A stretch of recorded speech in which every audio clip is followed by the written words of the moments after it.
Sa loob ng 1 year and 3 months kong pamamalagi sa Pilipinas, mula nang ako'y mag-abroad sa Qatar.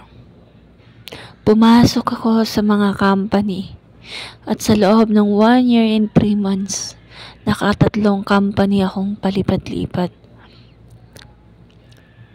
Dahil sa bukod na mababa ang sahod, ay hindi ko kinakaya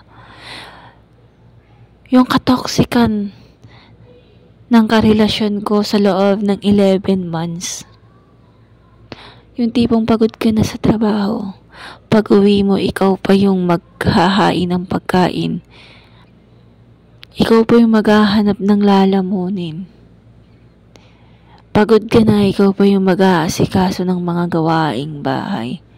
Na samantalang siya ay nasa bahay lang, walang ginagawa. Minsan naman ay nagtatrabaho, pero pa-extra-extra lang sa bukid. Sa pagtatanim ng mga sili, talong,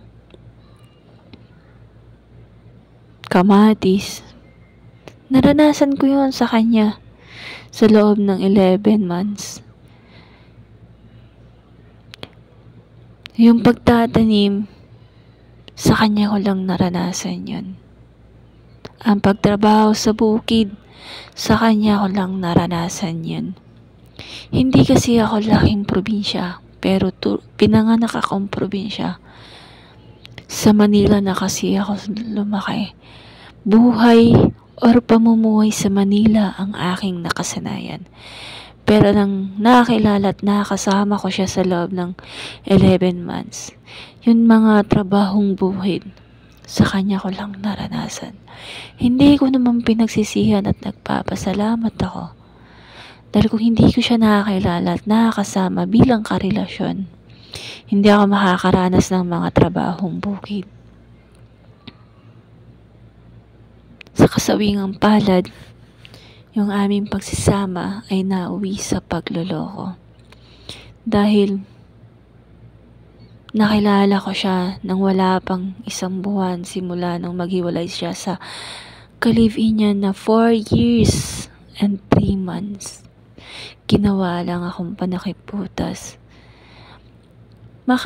para makalimot sa kanyang mapait at nasinapit.